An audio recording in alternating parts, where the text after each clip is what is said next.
This is the GPL Podcast, part of the Pull Tab Sports family. So, wait, did you drink that entire bottle? Almost. Oh, okay, never mind. Oh, Okay. there we go. What's the line, right? People have been quoting it all day on Twitter. Jupe's making mistakes. There you go. I think Bart must be watching upstairs because Rut-row. Oh, is Jupe be awake for Thanksgiving tomorrow? Jupe's roommate's worried. Jupe's roommate's worried. Jupe's roommate. Now, here's Jupiter and Vigo.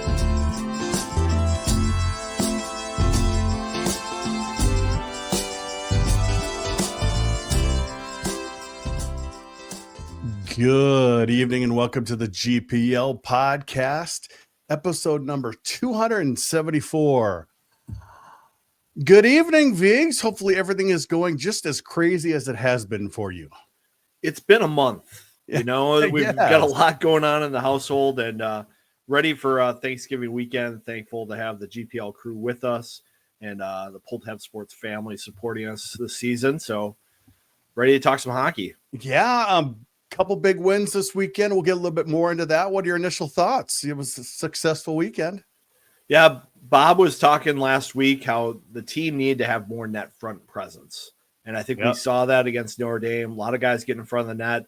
Oliver Moore was one of the players who was talking about it during the availability last week. And sure enough, he gets a bunch of points all right around the net. Definitely. So great weekend. It's our Thanksgiving episode, so we thought we'd have a special episode. I've been going back and forth with Nick Angell for about a month or so now, and we were going to have him on earlier, but then he had some surgery, didn't work. He's like, I can get Leopold on. So I figured we'd get them both on our Thanksgiving show. So here they are, Nick Angell and Jordan Leopold. Good evening, gentlemen. Good evening. How are we? We are doing well. Nick, I'm going to start because I'm a smart ass. You've been playing hockey all your career, and I'm sure that's what led to your little surgery you had on your neck, right? Years and years of hockey and hits and everything. Yeah, it was probably the wear and tear, and it was probably due. So it was. But in the end, it was the wild thing at Valley Fair with my 6-year-olds that took my neck out. So, Jordan, how do you feel about this? He plays a long career in Europe and Gophers, and it's the wild thing that takes out his neck. Well, here's the thing that people don't realize about Nick is Nick actually had a longer career than I did. So, I mean, he played over in Europe and Russia, Finland, all over the place, and was very successful over there. And then now he's using his brain to go out and do bigger and better things. Unlike me, who I just go out and work with chainsaws and cut trees down. But no, the wild thing will get you. I mean, I went on Excalibur once out there, and I told myself I will never do that again. So wild thing wasn't going to happen for me. I don't know why you did that. You should have called me, but you didn't. And look at you now. You have a big scar on your Hey, neck. he's a family man, and he took his kids on the wild thing. they were just like they'd been wanting to go on that thing. We had like the season pass, so I was like, all right, let's put our like shoes on that have like a little more lift in them. We're gonna spike your hair up. I'm gonna teach you how to like kind of stand on your tippy toes a little bit. We get them on it front row, and it's like we're going up to the top. I'm like, all right, dudes, get your hands up, and we're going down, screaming and yelling, and we hit the bottom, and I just like whiplashed forward, and like my chin bruised my sternum, and we got done, and I'm like, oh man, that hurt. And my kids were just like, that was awesome. Let's do it again. So then I wrote it another 3 times just to try to be like, oh, Dad. And herniated a disc and was hitting the nerve, so just rifling pain down my arm. And then we got the Jack Eichel surgery. And if people don't know kind of the story about that, so here's the Here, let me bring you up. So look at that. there's the scar right now. So like it's not like you don't notice it. So one of my buddies just said so many inappropriate things right now. I lost a knife fight. Yeah.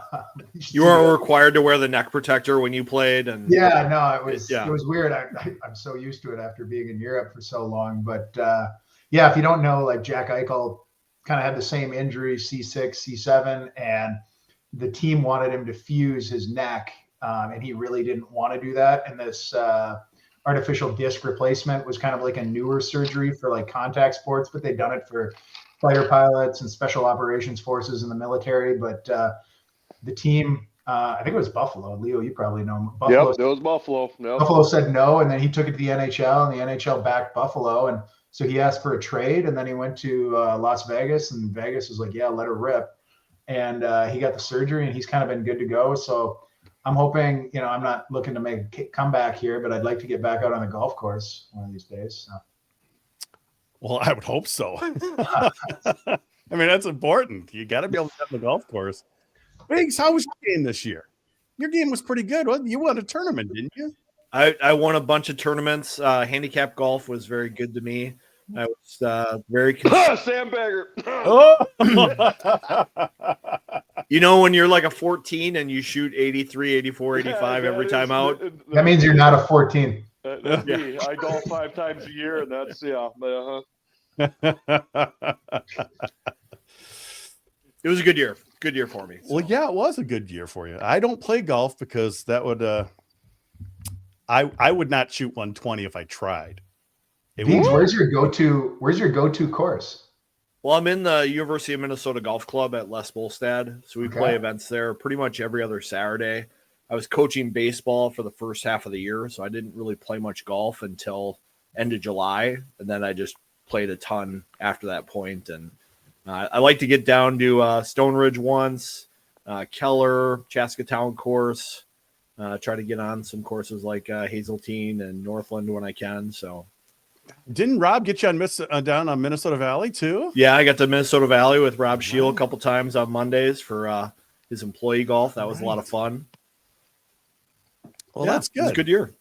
So, Nick, I know you follow the Gophers pretty closely these days. Leo, how much are you following it, or are you just chopping down so many trees because you've got 5,000 trees along the river there? I mean, I'm like Paul Bunyan, but you know what? I follow it. I'm not a religious follower. I do coach high school hockey up in Andover, so I'm pretty consumed with that. Busy. I got 3 kids that are playing hockey. Oh boy. Much like all of us. I do have 5 kids, but I got 2 older adult kids that should be out of the house, but they're kind of still living at home, very comfortable. I wouldn't leave either. He's got a stay-at-home son. Yeah. And my son, who's now close to 16, he'll probably be the first one to actually leave the house, which is kind of funny. But yeah, it's jeez. I mean, I watch as much as I can. I every year I see all these new faces come in. I'm like, okay, which ones are new, which one's old, try to learn them, and by the end of the year, we're done. So it goes by quick, and these guys know it too. And but college hockey has changed so much over the years with NIL now, with the portal. I mean, it is the wild, wild west out there. It's nothing like it was when we played. It's just crazy. Nick, I think it has changed quite a bit over the years. I think the big change came right before you guys would have gotten to college. I mean, if you look at the late 80s, early 90s and compare that to the late 90s, early 2000s, the game really made a big change. Goaltending changed quite a bit. Schemes came in. It just became a different game. And we've just kind of advanced further from that. But it changed quite a bit before you guys came around. Yeah, and I think we were just kind of right at the cusp, and I think it was like a little bit more maturity and stuff. I mean, our years, most of the guys we had were 18 years old. We had a bunch of young freshmen coming in. Now guys are a little bit older, but I think like the latitude that players get to control the puck and be creative is way different. I mean, if you would say, hey, we're going to run here's going to be our power play breakout. and we're going to have a guy skate as hard as he can right up the middle and then just drop pass it 55 feet back to the far blue line. Like, I mean, if I would have said that in like the team huddle and be like, hey, here's a really good breakout, I mean, guys would have just been, this guy must be high. Like, he's insane. Like, there's no way that's going to happen. Shut up, give it to the wing, dump it in, cross corner dump, and then let's go to work. And like, but now the game is so much more creative than it ever was before. And I think, I mean, when Leo, like we've have kind of like our alumni nights and we're sitting up there watching the game and you watch these guys. And I think I said to Leo, I was like, these kids are so much better than we were. It's not even funny. Like, I don't think there's a guy. I was like, we had the best defenseman in the country. I was like, Leo, I love you, man, but I don't think you would make this team. I know I definitely wouldn't. Like, these guys are unreal. Like, they're so much better than we were. Like, way better. Yeah, I mean, you look at puck skills. Their puck skills are absolutely amazing. And I mean, a lot of these guys have skill coaches, have advisors at a really young age. They have conditioning coaches. They have all this stuff. It was totally unheard of when we were coming up. And when I first actually broke into the NHL and got out of college hockey, the NHL was even still, all right, if you're going to be an NHL defenseman, you got to be 6'2" and 220 pounds, and you got to be able to fight. You got to be able to cross-check the hell out of somebody, and that wasn't my game. And I was lucky enough that I was able to adapt and kind of get through, 3 or 4 years of tough play, and then the game started to evolve and change a little bit. Where you look at a guy like Mike Crowley, I mean, Nick and I watched him, and you guys did too. I mean, unbelievable. If he was in the game today, the way he played, he'd be a superstar. I mean, he would. He just carried the pace, carried the play. You couldn't get the puck off him, but he wasn't. He was 5'11". He was too small. 185 pounds in Anaheim. And Anaheim was a really good team at the time. So how do you crack that lineup? He never really got a sniff. Should he have? Absolutely. But it just didn't work out. I mean, you look at how good he actually was. But, we talk about today's age and player. They are so much more skilled. They just are. We, Nick and I, we're lucky enough to go out with Eric Wendell every once in a while and play some alumni hockey with some of these guys. And, we call ourselves the Antiques when we go out there. We just have this triangulation system that we use, and we do it to a T. But the skill-wise is just head above, what we even got to witness when we played. We just got a little more experience. We try to spread, because I mean they're bigger, stronger, and faster than we are, and we've played the game a little bit longer, so we just kind of know the bounces a little bit more, and it's just like the way you used to remember your friend's telephone number. We're more rink ratty than they were now, but I think they're more like polished and finished than we ever were. You mentioned Mike Crowley, and no offense to President Company, he was always my favorite Gopher hockey player. I'm a Jefferson guy. Went to the school. You talk about that skill level. I think he just had that long before anybody else did, especially in the college game. And like you said, you just couldn't believe the things he did. I mean, it wasn't that long ago. He was still doing the pond hockey stuff, and his teams were getting into championship games for pond hockey, and he was long out of the NHL by then. So it's amazing that he, at his age, still has some pretty darn good skill. Well, he's got a kid now. I mean, my son plays against his kid over, I think he's in Tonka. So, and you kind of see the evolution of it, and you see these legacy kids come through, and I don't like the fact that my son, has to bear what I accomplished. That's the standard for him. It's not. He's his own kid. He's his own player. He's got to figure out his own identity. But like a guy like Crowley too, you put that name on the kid's back, and it's going, boy, I wonder if he's as good as his dad. Same with the Bonins of the world. Even the Paul Wendell girls. You look at them, they got they're screwed both ways, because they got Johnny, and then they got Chrissy's genes. I mean, if they don't pan out, it's but Eric kept the bar a little lower. Yeah. Then you got brother Eric over there. It's that family, those poor girls, but they're really good kids, and I think that's all we can really ask out of any of our kids. And you talk to anybody, we just want the best for them. And Viggs, that's kind of the exact same situation, Jimmy Snuggerud is in right now. He's a legacy player. I think the thing is he scored the same number of points as his dad did in the same number of games, but I think the game is a little bit harder to score now than it was when Dave played. So he's got the leg up on him there, and I'm sure Dave wishes he has Jimmy's shot right now. Well, that kid has got one heck of a release. Oh. I mean, he's got the best release easily in college hockey, but even just watching him, I went up to Duluth, a couple weeks back, and I'm in awe. I'm sitting next to my son going, you see how quick that puck gets off that guy's stick? Mm-hmm. That's NHL guys don't even shoot like that. I mean, he's got a talent. He's got his niche. He just needs to ride it, and he will at the next level whenever he decides to do that. And the technology is so much different. Well, you go in so in the alumni room at Mariucci, we've kind of got our couches and TV and stuff where guys can go in, but right next to the alumni room is the little shooting room where they've got kind of the synthetic ice and stuff. And you look at these guys' sticks and their curves, and they're all these crazy, just toe curve. When Jordan and I played, the way we curved our sticks growing up, and probably for you guys, was we heated them up and stuck them under the door. So you had this spatula looking heel curve. And I was using 100 flex. What were you using at the U, Jordan? I think I had 110. I had a bending branches.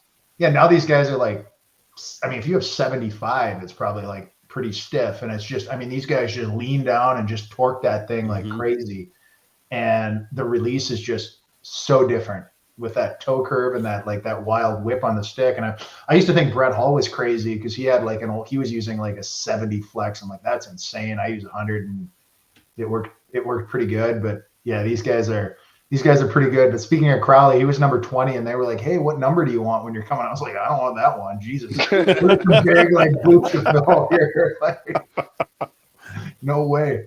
Viggs, we talk about Snuggerud and his shot is awesome, but I think it's the other things he's been doing this season that's making him more successful or getting into being successful, because he was down on the scoring list quite a bit, but all of a sudden now, after just tweaking a few different things, moving different positions, doing different things, he's now leading the team in scoring.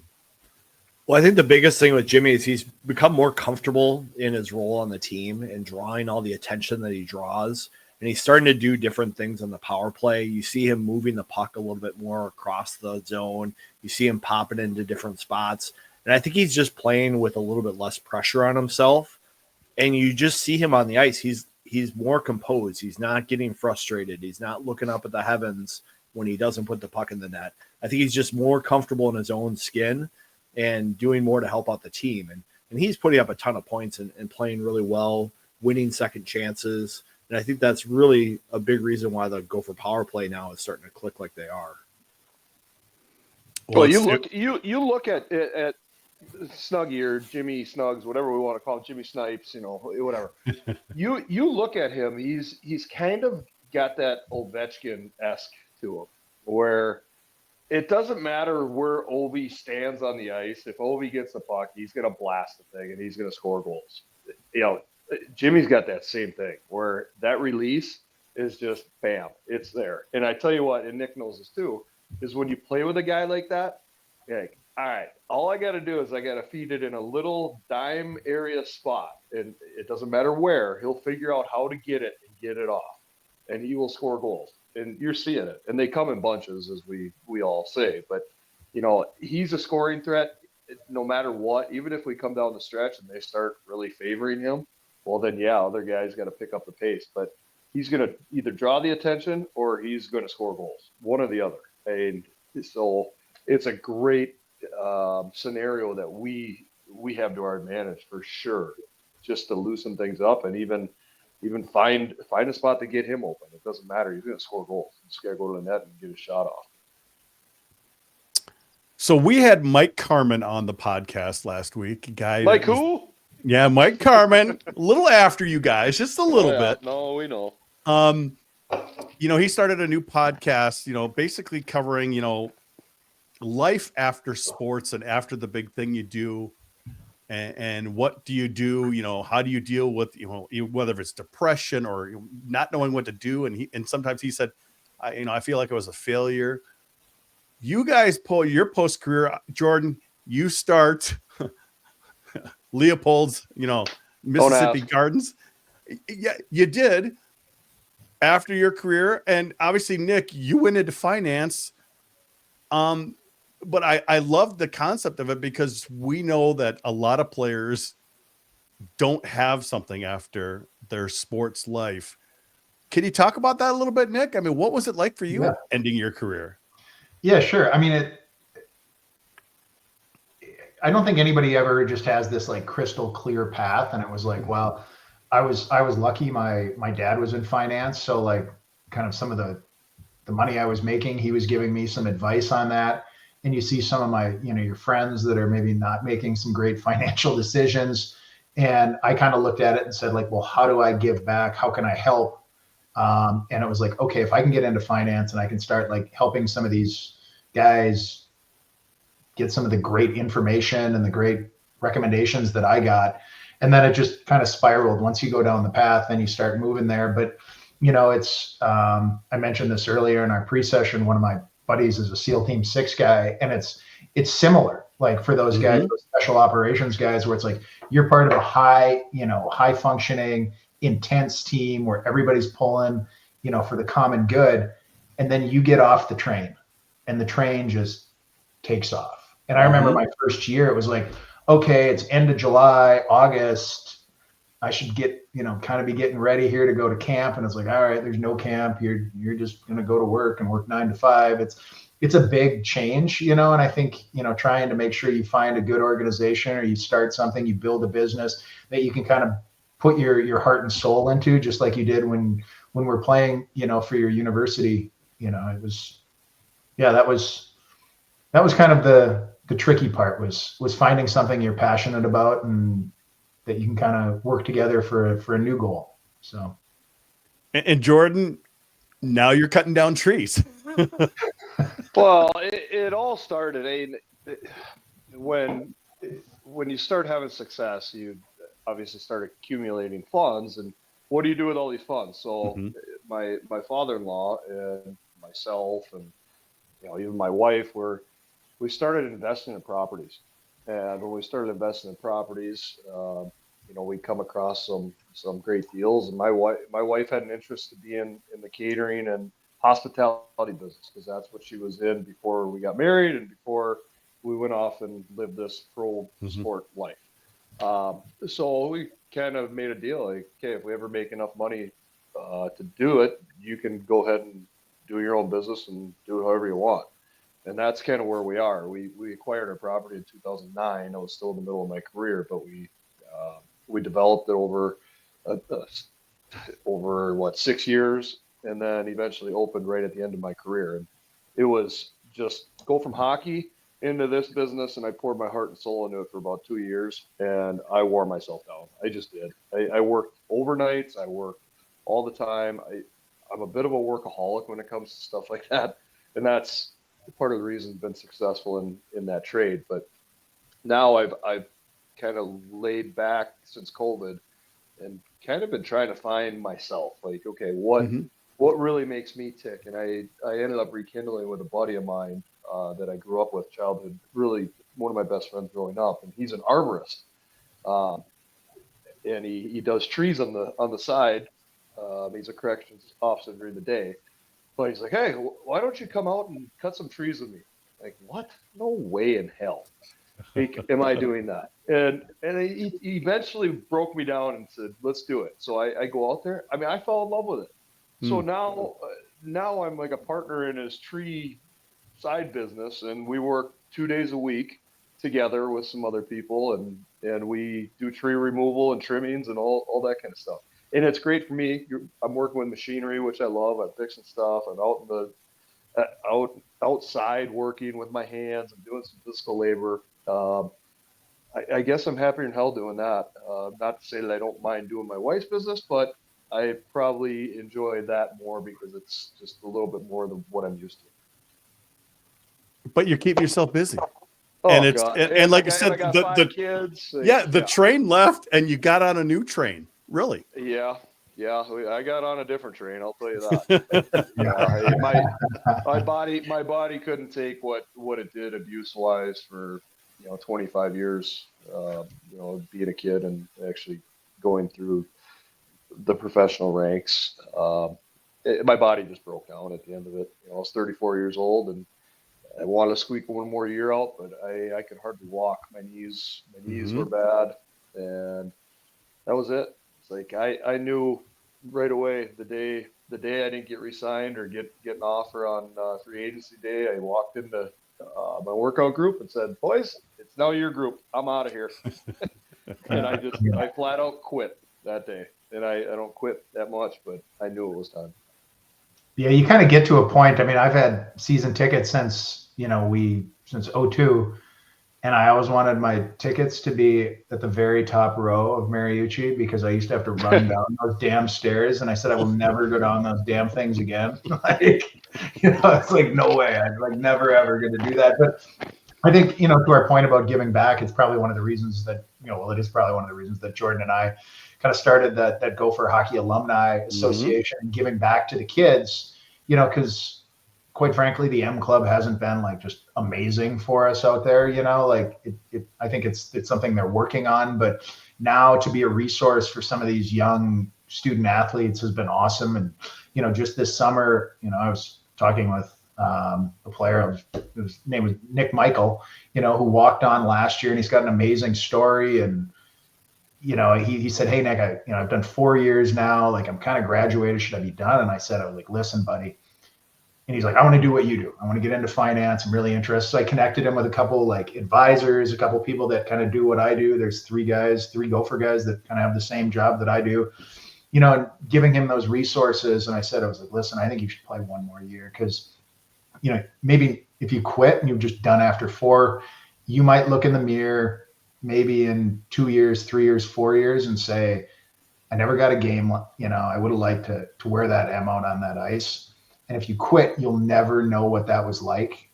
But if you go and play, and if you don't get the game, at least you can look yourself in the mirror and say, hey, I gave everything I did, and I came up maybe just a little bit short." And I was so happy to see that he's already got 3 games. I literally shot out of my couch when I saw him get that assist, and I had like a stupid neck brace on. I was like, 27 just got an assist. I was so damn excited for him because Jordan and I played with Chad Roberg, who was kind of like our walk-on Rudy guy, and it was the year after we left. He got to score his goal in the U.S. national team game, and guys like swarmed him on the ice. They cleared the bench for him, and those are the guys that make this program awesome. You think about like going to the rink. It's easy to go to the rink when you're a first or second line power play guy and your name's going to be up on the board. But what about the guy that goes to practice every single day, doesn't know if he's ever going to get a game, blocking shots on the practice PK with his ankle? That's a guy that almost puts in more work than the guy that's, first on the lineup sheet every single game, right? Because you think about like how mentally and physically exhausting that is to go through a full year with maybe a year or 2. And I mean, you got to give the kid credit. I'm so excited for him, and I know he's studying up his securities licenses. So if there's anybody in finance, he's already got his SIE done, and he's working on his Series 7. So he's ready to hit the ground running. Yeah. So tell me more about this though, Leo. You guys, I know alumni was kind of scattered a little bit, and Nick was telling me, "Hey, I'm building this website. You should check it out. We're gonna try to get these gangs together." And so far, it's been coming together pretty well for the alumni. Well, here's the thing. Nick is a doer. Okay, and in order to get things done, you have to have doers. Okay, and Nick and I were down in Tampa 2 years ago for Frozen Four. And we went down there, and there were probably about 30 of us alums down there, and we just had no organization. We had no communication. We had nothing. So light bulb went off between us, and I think even Eric Wendell was down there, and we were kind of going, how can we make this better? It shouldn't be like this. And we were fortunate enough to be on the receiving end of some great times with Gopher hockey. When you win one national championship in St. Paul, and then you win another the next year when we weren't there, it cemented those couple teams as far as relationships, as far as being lifehood, brotherhood, And I think we realized that it was important for us, but I think the other guys can have it as well, even though they didn't have the success we had. So we're looking, going, okay, how do we make this better? Yes, the M Club is there, but the M Club is just an entire blanket of all the alum throughout all the sports. And in hockey, for us in men's, probably 90% of our guys, 90 to 80% of our guys live within 50 minutes of campus. They stay in town. It's just what it is. Most guys are from here, or if they aren't from here, they meet a girl at school that is from here, and they end up marrying her and staying in town.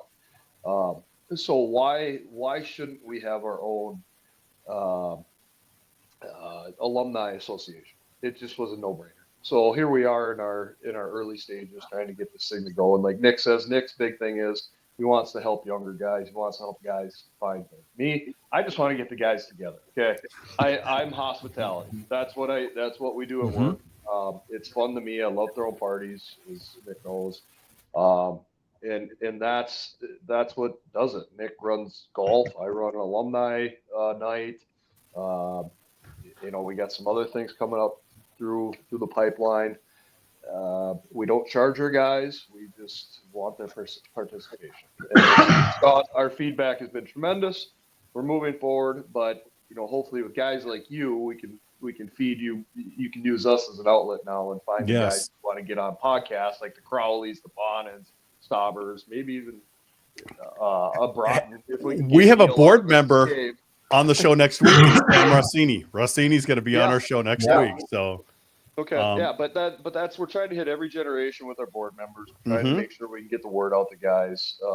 We live in a day and age where communication is pretty important with, it's a lot easier too.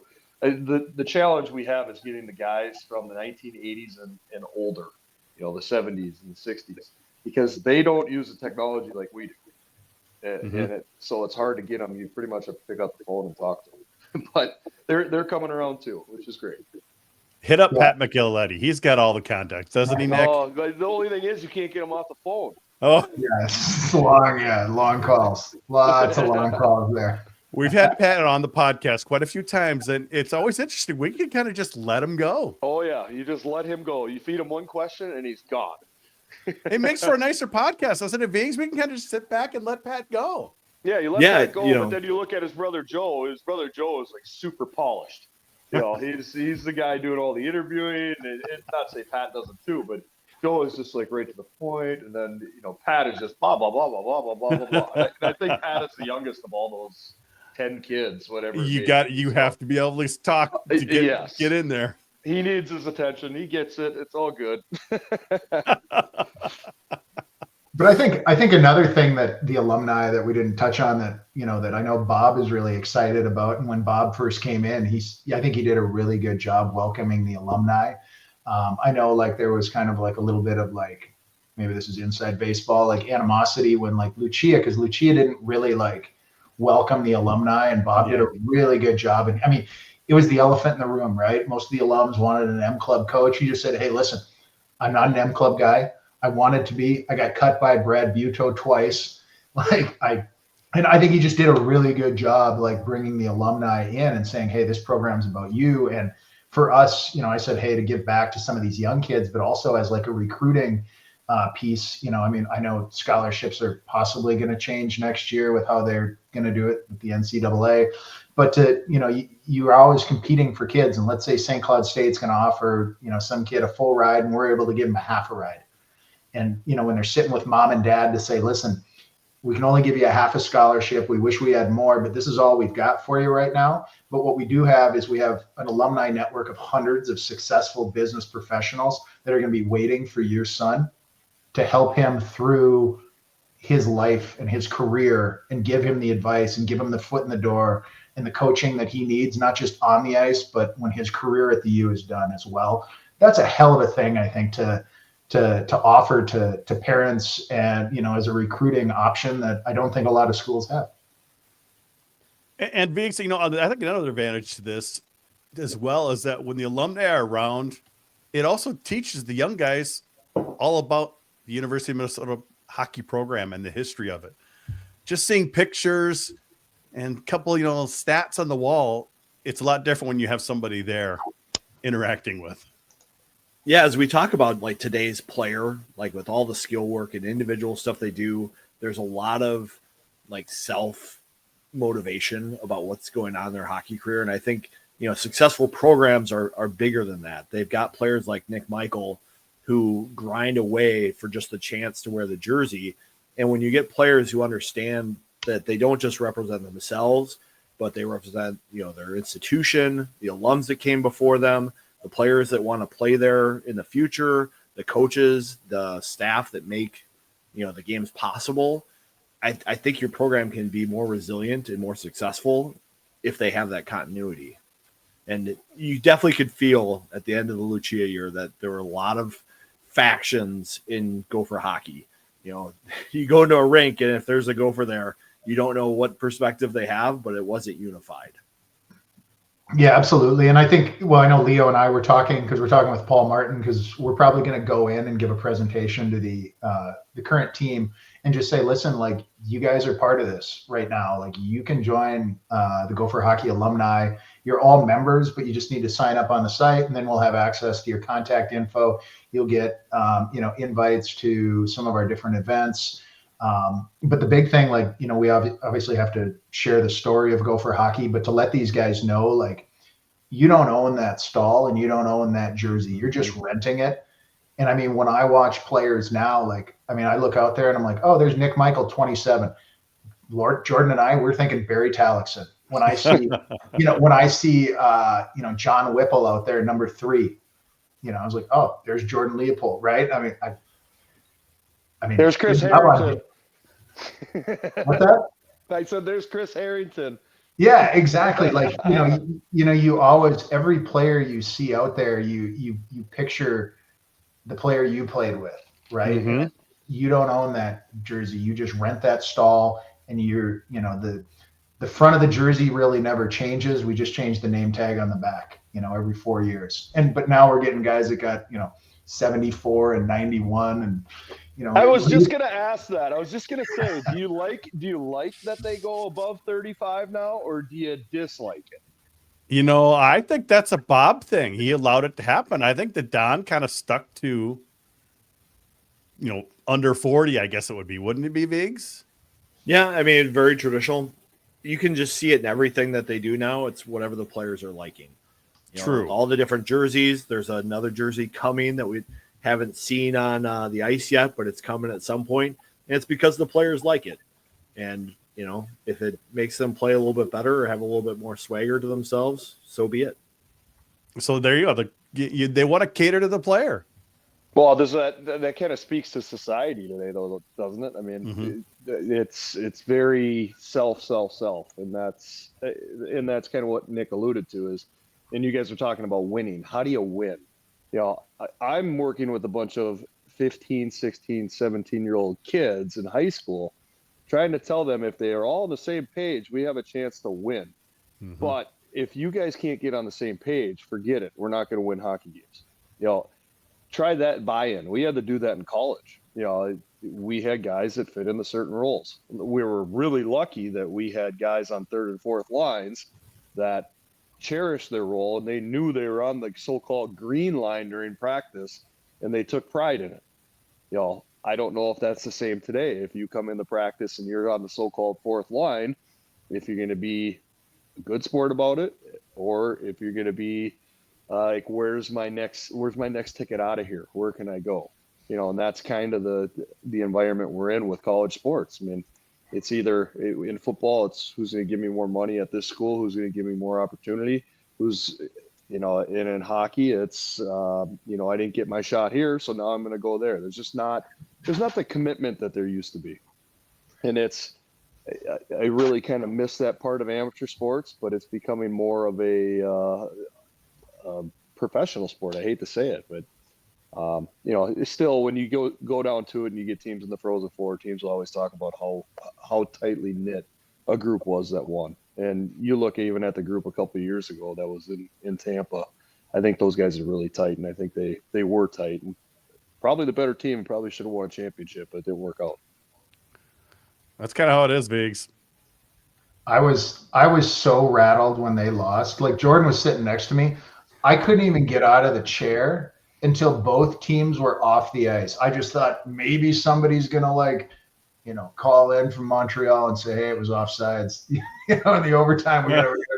I was so rattled. But speaking of the numbers, there's actually a really good story. I think it's Thomas Holmstrom, who was wearing number 96.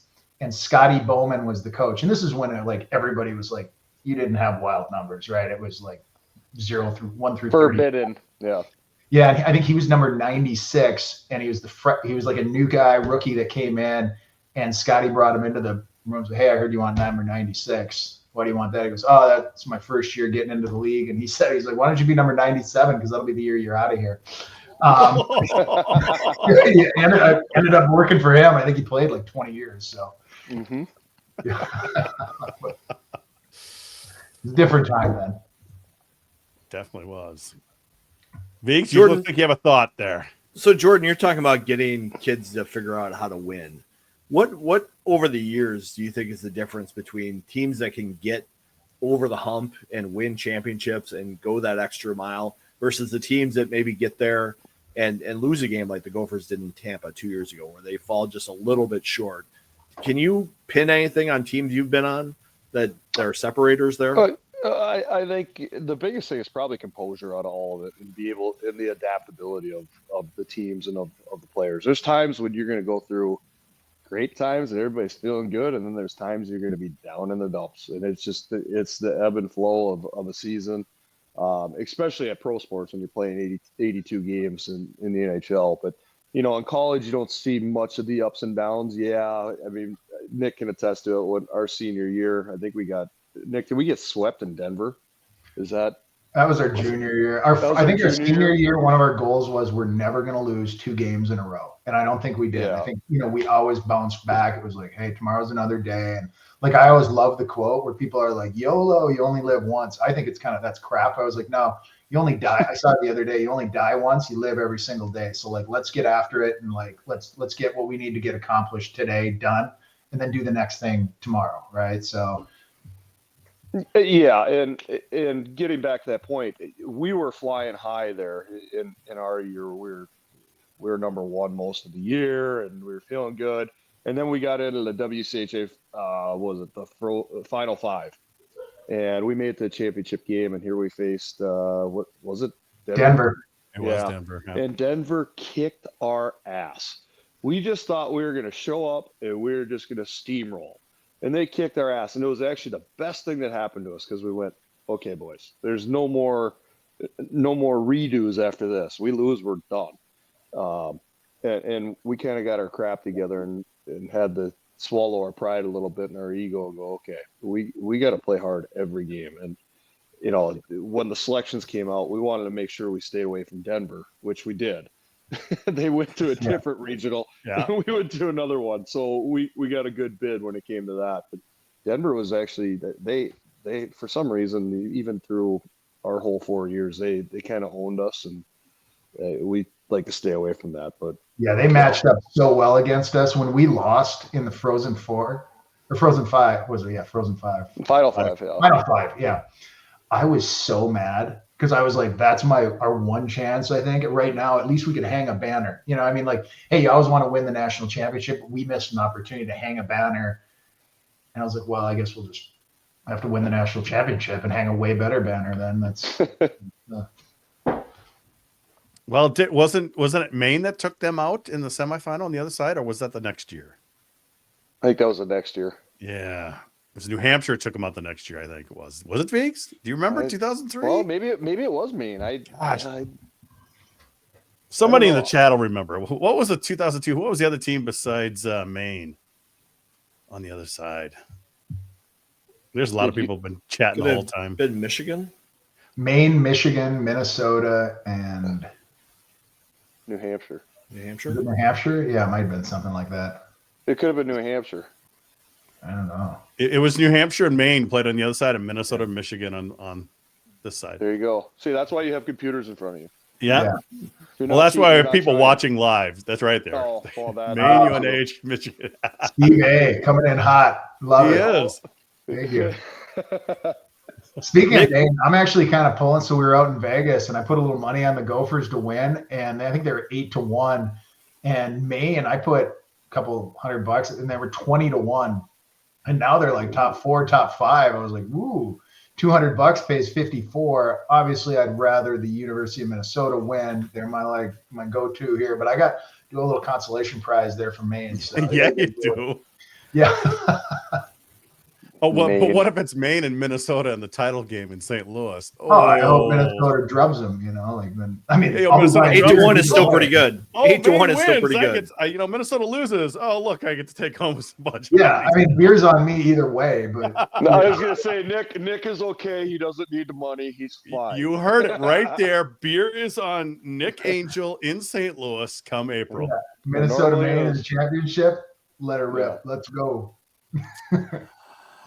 All right. Well, we have a couple other things to talk about, but first we need to hear from some of our sponsors. And are you ready, Vigs? Cub Foods is one of our sponsors. And of note on them, they're about the only place that's open tomorrow. So if you need to get something late, you need to pick some relish, you need to pick up some food, they're open until 4 p.m. on Thanksgiving. So that's a good thing.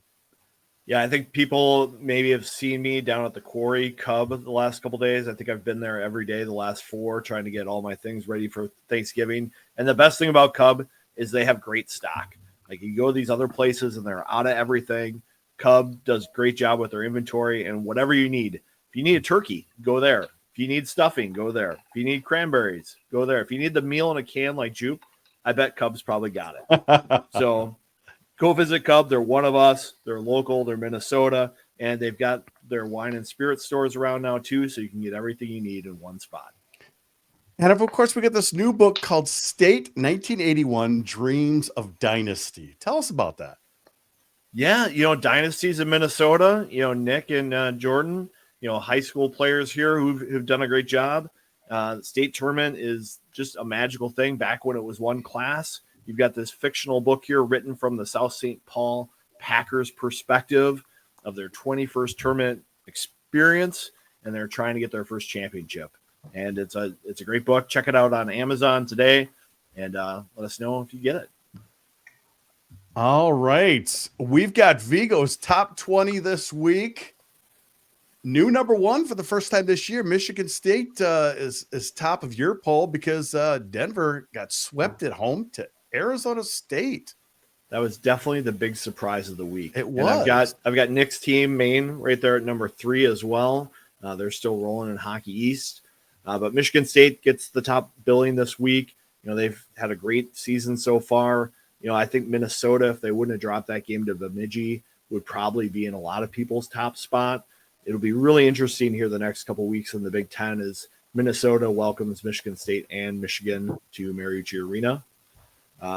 We might have 3 Big Ten teams in the top 5 here.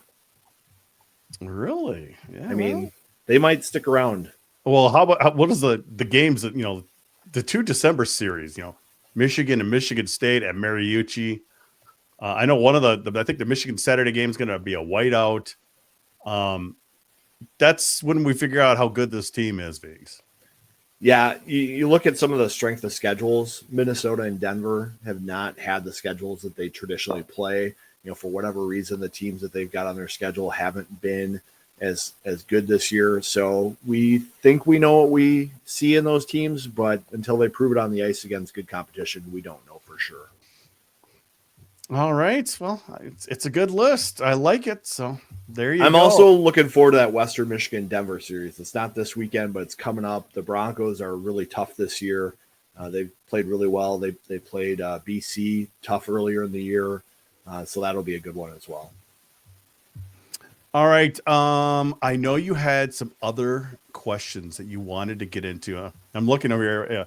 Nick's texting me. Or you texted me your betting tickets there. yeah, we got the line going. Just wanted to make sure you saw it. We have proof. Either that or you're feeding him questions to set me up. No, man. Honestly, I was. Okay. So you were in Duluth, Leo. Did you go to that Duluth, Minnesota games up I there? went to the Saturday night game up in Duluth. So it's Friday night. That's the really high scoring 7-5 night. I'm sitting there at the game as well, and I'm getting texts from Nick. He's going, I'm worried about the goaltending. I don't know. They don't look good. But I think we should go get this guy. So let me tell you, he's been paying a lot of attention to this team this year. Well, here, that's a good question I bring up because I haven't followed it as closely. Have we found a 1A option in net? Or are we still moving around here? Ooh, what do you think, Viggs? I think we're still moving around. I think we saw Ari get both starts this last weekend, partially because Bob didn't love the way he played in the first period. Oh, that was give bad. him some time to redeem himself. Yeah. That first goal that got waved off, it looked like Ari just didn't see it. And then the second one, it was almost the same kind of deal. And then Ari started to battle a little bit more, and he looked solid from that point on. But I think Bob wanted to give him back-to-back games in that moment to kind of see what kind of mental makeup he has in a potential 1A goalie. He's got the size, and that's another reason why he got back-to-back starts against Notre Dame is because they like to crash the net. And so Bob felt better having the bigger goalie in net for both games.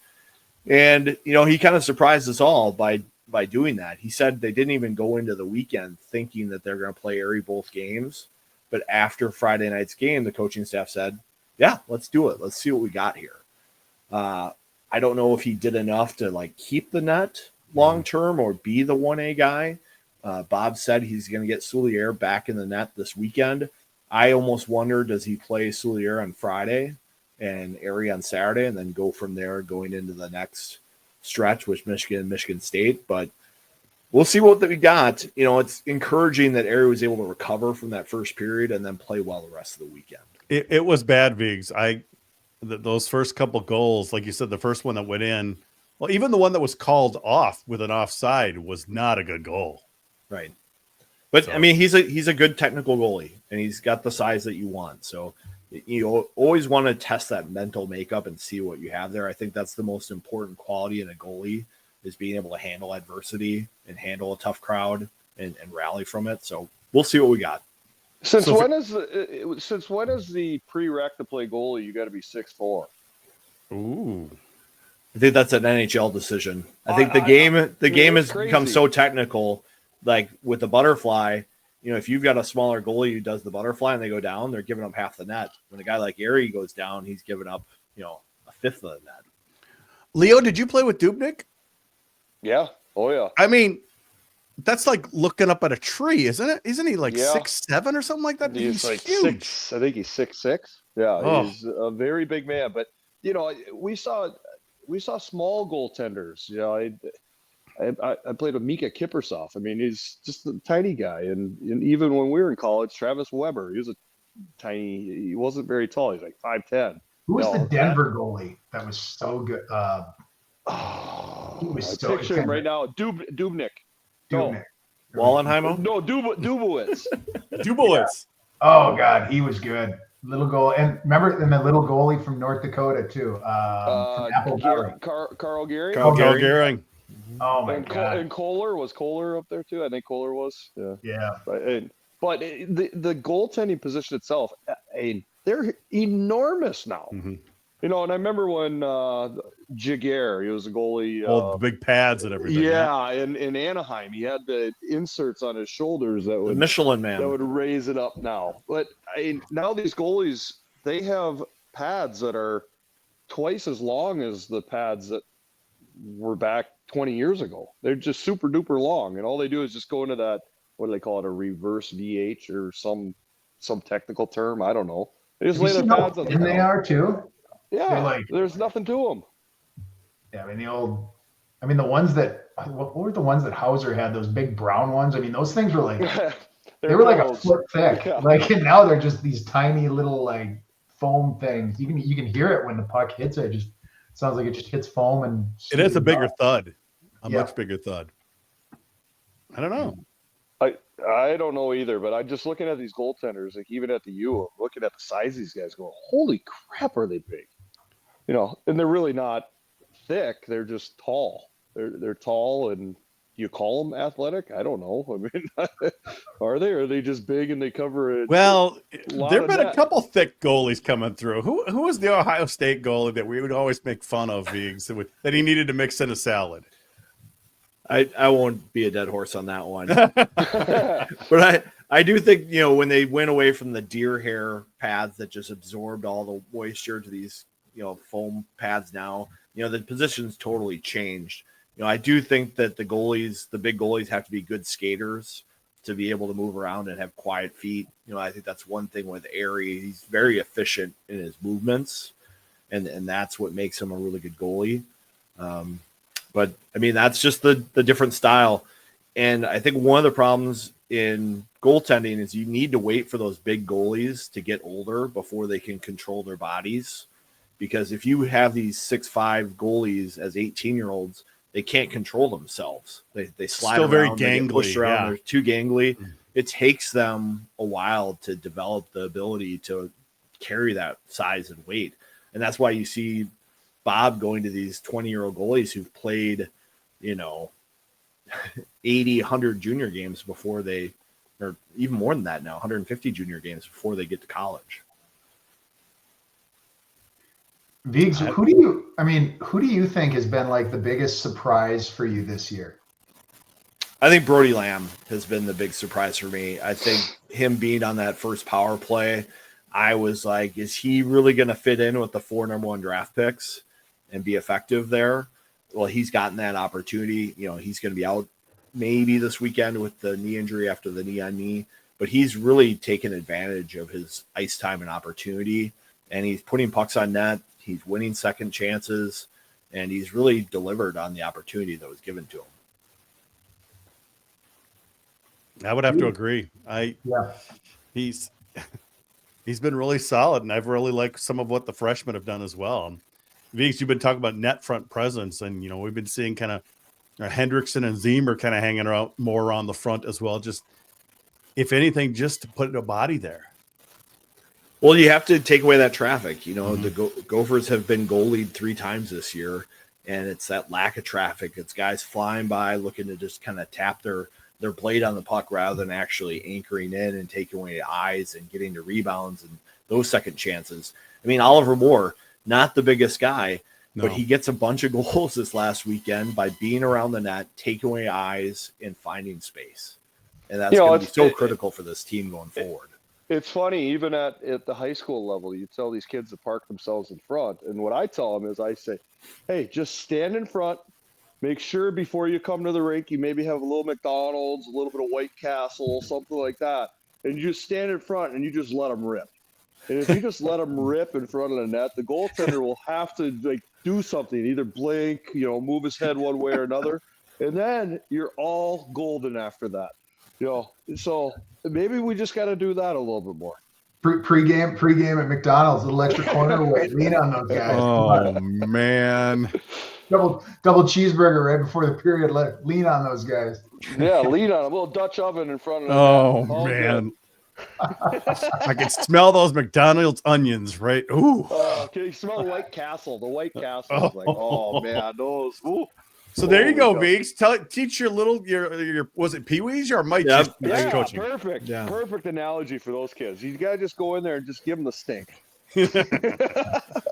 There you go, Coach Vigo. You're learning from the masters. Pro tip. I'll bring that to practice on Friday.